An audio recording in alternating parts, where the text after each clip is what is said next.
And it's interesting because a lot of people think stem cells are something brand new that just came into this world recently, and the fact was I was cloning stem cells back in 1967, 40 years ago. And the significance was, while I was doing this research, I was also teaching medical students. So I was teaching medical students the foundation of how cells work, the conventional story out of the textbook. Genes control life, what we call the genetic determinism, the belief that genes control your traits, behavior, your physical characteristics, etc. And what my research revealed when I was studying the stem cells was this, very profound. I put one stem cell in a petri dish all by itself, and it would divide every 10 to 12 hours. So it'd be 2, 4, 8, 16 cells, 32 cells. After about 2 weeks, I have thousands of cells in the petri dish, but what was unique, they were all genetically identical. But then I did the experiment. The experiment was to take some cells out of the dish and put them into a separate dish with a different environment. Okay. So I take the cells out of my stem cell dish, put them in a separate dish with a different environment, and the cells form muscle. But then I went back to the same dish with genetically identical cells in it and took some cells out and put them in a different environment, and they formed bone. And then I went back to the same dish with genetically identical cells and put them in a third petri dish with a different environment, and they formed fat cells. And there I was confronted with this reality.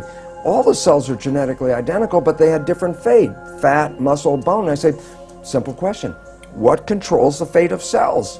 And the answer is the environment. It was the only thing that was different because they were all genetically identical. So I started to really say, oh my goodness, here I am teaching genes control life to the medical students. And yet the cells were revealing to me that, hey, they all had the same genes, but it was the environment that I put them in. And so the environment controlled their life. And a very simple experiment that is very profound for us today is, if I took my dish with plastic petri dish with cells in it and moved it from a healthy environment to a less than healthy environment, the cells get sick.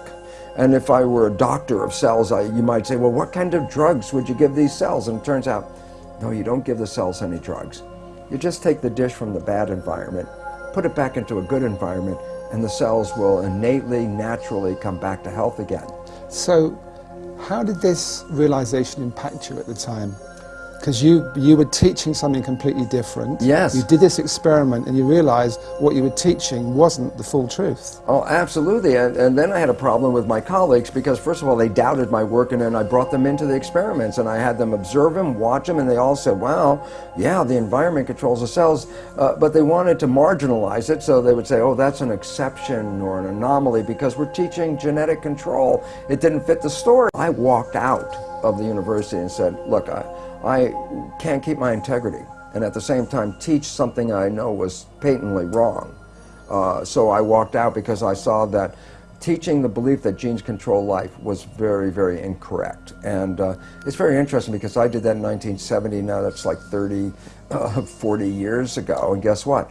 The new science that is just coming into the forefront of our world today is something called epigenetic control. What I was teaching was genetic control by genes. The new science, which is now coming around, is called epigenetic control. And what that means, you understand the prefix epi means above. So you say epidermis, that means the layer above the dermis, skin. If I say epigenetic control, literally it says control above the genes. And this is the new science. And why is it profound? Because when you teach genetic control, you teach victimization. You didn't pick the genes as far as we know. The genes control your traits. You can't change the genes, so you become victimized by your heredity. And the new science, epigenetic control, reveals how your response to the environment, as you change your response to the environment, you change the fate of your cells, just like in the Petri dish. That makes you a master because you're the one that has the opportunity to change your perception and response, so therefore you're the one that controls your genes.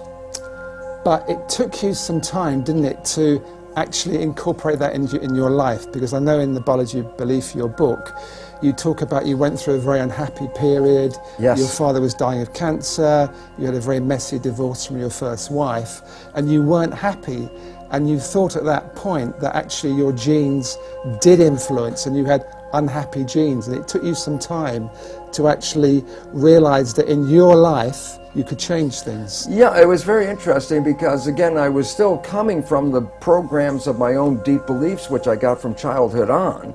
about genetic control. And yet it was funny because I was at that point also going out and beginning to talk to people about this new science, about if you understand what I'm talking about, you can create this fabulous life.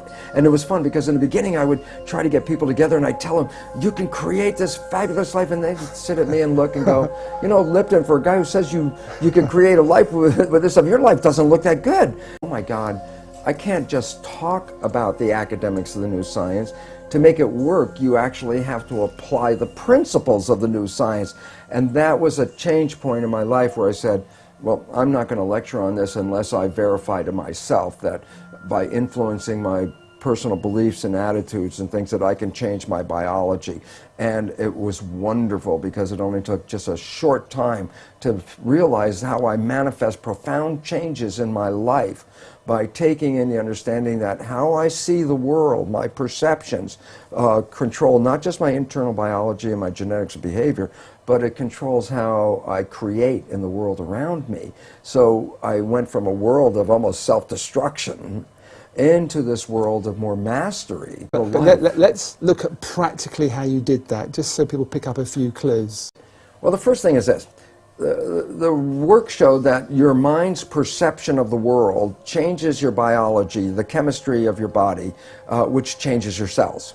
And I said, okay, so if you control how your mind operates, then you can control your chemistry. But then here's where the problem comes from. There's two parts to the mind. The conscious mind, which has your personal identity, your spirit, your source attached with it, is a creative mind. The conscious mind can see into the future, can review the past, solve problems.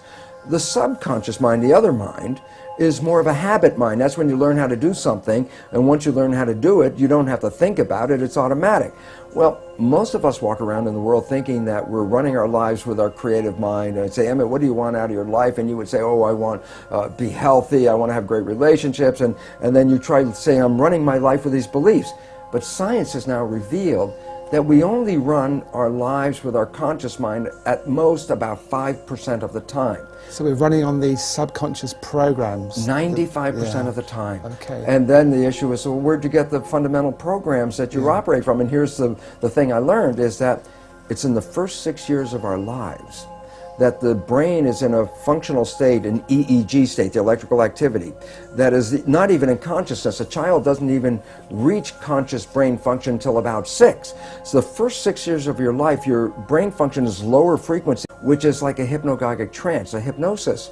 So the first 6 years of your life, you're like a television camera, recording everything around you, everything you observe, just going in from your observations into your programming. So we acquire beliefs and attitudes and behaviors, not from ourselves, but from our parents and our family and our community.